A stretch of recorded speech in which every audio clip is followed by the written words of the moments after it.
ऐसा बहुत कम देखने को मिला। मैं आज आपका जोश और जुनून देख के एक बात का विश्वास मुझे हो गया है कि छिंदवाड़ा सरकार बनाने के लिए नहीं, इतिहास बनाने के लिए ये चुनाव लड़ा। मुख्यमंत्री भी देख लिया छिंदवाड़ा का, पर विकास नहीं देख पाए आप छिंदवाड़ा का। उसका कारण था कि कांग्रेस की संस्कृति ऐसी है कि वहां परिवारवाद हावी रहता है। आप नीचे से ऊपर तक, ऊपर से नीचे तक चले जाओ। सोनिया गांधी को चिंता इस बात की है कि कैसे राहुल गांधी सेट हो जाए। दिग्विजय सिंह जी को चिंता है कि कैसे जयवर्धन सेट हो जाए। कमलनाथ जी को चिंता है कैसे नकुलनाथ सेट हो जाए, और छिंदवाड़ा को चिंता है कैसे उसका बेटा, आप सबका बेटा सेट हो जाए। नई विकास का दौर है। आज विश्व में मोदी जी का परचम फहरा रहा है, मोदी जी का परचम। G20 की अध्यक्षता भारत ने की। जो हमारे मसले विदेशों में निपटा करते थे, आज विदेशों के मसले हिंदुस्तान में मोदी जी निपटा रहे हैं। भारत माता के माथे को विश्व में गौरवान्वित किया, तिरंगे को सम्मानित किया। रूस एंड यूक्रेन के युद्ध में आप सबको मालूम होगा, जब हिंदुस्तान के बच्चे वहां पर पढ़ने गए थे, फंस गए, तो मोदी जी ने दोनों देश के राष्ट्रपति, प्रधानमंत्री को कह दिया कि तिरंगा लगी बस भेज रहा हूं, इसमें बच्चे बैठ जाएंगे। बच्चों से कहा तिरंगा लगी बस में बैठ जाना, कह देना मोदी के बच्चे हैं, भारत के बच्चे हैं। और दोनों की सीमाओं पर कह दिया सेनाओं से, तिरंगा लगी बस पे कोई गोली नहीं चला दे। हिम्मत नहीं पड़ी दोनों की सेनाओं को चीरती हुई, हमारी बस बच्चों को सुरक्षित निकाल के लाई। ये तिरंगे का सम्मान होता है, ये भारत मां का मान होता है। मेरे मित्रों, ये कांग्रेस के लोग हैं, ये तुष्टीकरण की राजनीति करते हैं। ये कभी आपदा में, विपत्ति में, कभी जनता के बीच नहीं आते। अब आप सोचो, कोरोना कैसा काल था, वैश्विक आपदा थी, वैश्विक आपदा। आपको सेवा करता हुआ कमलनाथ जी या नकुलनाथ जी नहीं मिले होंगे, गेहूं बांटते नहीं मिले होंगे, वैक्सीन लगाते नहीं मिले होंगे। आपदा और विपत्ति की घड़ी में आपका बेटा आपको बंटी मिला होगा परेशानी में। ये आपको वोटर मानते ही नहीं है, सोचते हैं कि आखिरी समय में खरीद लेंगे। छिंदवाड़ा वालों, ये तुष्टीकरण वालों को कैसे भी माफ मत कर देना। ये तुष्टीकरण वाले लोग हैं। इस बार इतिहास बनाने का संकल्प आपको लेना पड़ेगा, बंटी को जिताने का संकल्प लेना पड़ेगा, अन्यथा ये विभाजन की तरफ हमारे प्रदेश और देश को ले जाएंगे। ये चुके हुए नेता हैं, ये थके हुए नेता हैं, दोनों ही चीजें हैं। थके भी हुए हैं और चुके भी हुए हैं, इनमें भविष्य नहीं है।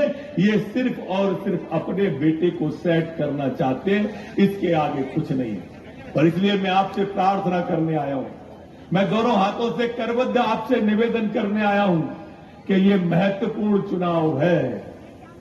इसको आप साधारण चुनाव मत मानना। पूरे मध्य प्रदेश की नजर आपके बेटे पर, आपके बंटी पर है। मुझे विश्वास दिलाओ, मुझे आप विश्वास दिलाओ कि आप सब लोग बंटी भैया को जिताओगे, कमल का बटन दबाओगे। एक के साथ एक फ्री मिलेगा, विधायक के साथ मंत्री फ्री मिलेगा आपको। मेरे दरवाजे भी बंटी के साथ ही आपके लिए भोपाल में 24 घंटे खुले रहेंगे। आपको सिर्फ कमल का बटन दबाओ मेरे दोस्तों, कमल का बटन आप छिंदवाड़ा में दबाओगे। कमल का बटन छिंदवाड़ा में दबेगा और दहशत पाकिस्तान में सुनाई देगी कि मोदी जीत गए। कमल का बटन आप छिंदवाड़ा में दबाओगे, सेना पे सैनिक की बाजुएं मजबूत हो जाएंगी कि मोदी की पार्टी जीत गई। कमल का बटन आप छिंदवाड़ा में दबाओगे, प्रधानमंत्री आवास गरीबों के लिए पहुंच जाएगा, शौचालय गरीबों के लिए पहुंच जाएगा। कमल का बटन आप दबाओगे, छिंदवाड़ा में पूरे देश के अंदर उज्ज्वला की गैस पहुंच जाएगी। ये बंटी नहीं है, मोदी जी का प्रतिनिधि है, कमल का फूल है। बहुत बहुत धन्यवाद। बोलिए भारत माता की। भारत भारत माता की वंदे वंदे। Bharatiya Janata party, Bharatiya Janata party. आज और दूसरी तरफ राहुल गांधी है। अब इनकी क्या जोड़ है? कहा राम राम, कहां टेटे। जब जब कांग्रेस आई है ना मित्रों, जब जब कांग्रेस आई है तब तब पाकिस्तान मजबूत हुआ। आप अंदाज करो कि कांग्रेस की सरकार थी, मनमोहन सिंह प्रधानमंत्री थे, तो हम कश्मीर पे चौक पर कभी जिंदगी में तिरंगा नहीं फहरा पाए। हम तिरंगा यात्रा निकालते हैं।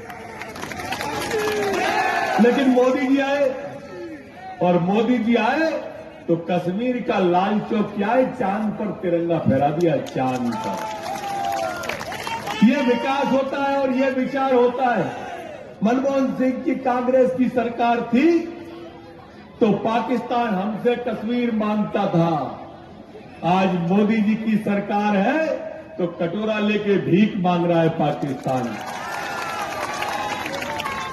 मैं कोई बात कह रहा हूं तो अतिशयोक्ति में नहीं कह रहा मित्र। ये कांग्रेस तुष्टीकरण की राजनीति करती है। आलू की सब्जी, प्याज की सब्जी आज महंगी है तो कल सस्ती होगी। लेकिन कांग्रेस अगर जीतती है तो आपके छिंदवाड़ा में रोहिंग्याओं की बस्ती होगी। इस बात का ध्यान। ये तुष्टीकरण की राजनीति करती है कांग्रेस। तुष्टीकरण की राजनीति, तुष्टीकरण की राजनीति ये मुसलमानों को भारतीय जनता पार्टी का डर दिखाती है और भाजपा हिंदुओं को जातियों में बांटती है। ये जनगणना की बात करते हैं, हमारे यहां कैटेगराइज की बात करते हैं। सिर्फ हिंदुओं की कैटेगरी क्यों गिनी जाएगी? अगर गिनी जाए तो सबकी गिनी जाए, हम तैयार हैं, हमने कब मना किया है। पर सिर्फ हमारी क्यों? राहुल गांधी राजस्थान में जाते हैं तो हिंदू और हिंदुत्व में भेद करते हैं। क्यों? दिग्विजय सिंह भगवा को आतंकवाद बताते हैं। क्यों? इनका INDI ये घमंडिया गठबंधन सनातन पर उंगली उठाता है और उस सनातन को डेंगू बताता है। आखिर ये सारे के सारे लोग योजना पूर्वक हमारे ऊपर प्रहार क्यों कर रहे हैं? हमारी आस्थाओं पर प्रहार क्यों कर रहे हैं? सोचो और आप विचार करो कि इस तरह का ये कैसे कर रहे हैं। मित्रों, ये जानते हैं कि ये तुष्टीकरण की राजनीति करके हमको विभाजित कर सकते हैं। सम्माननीय श्री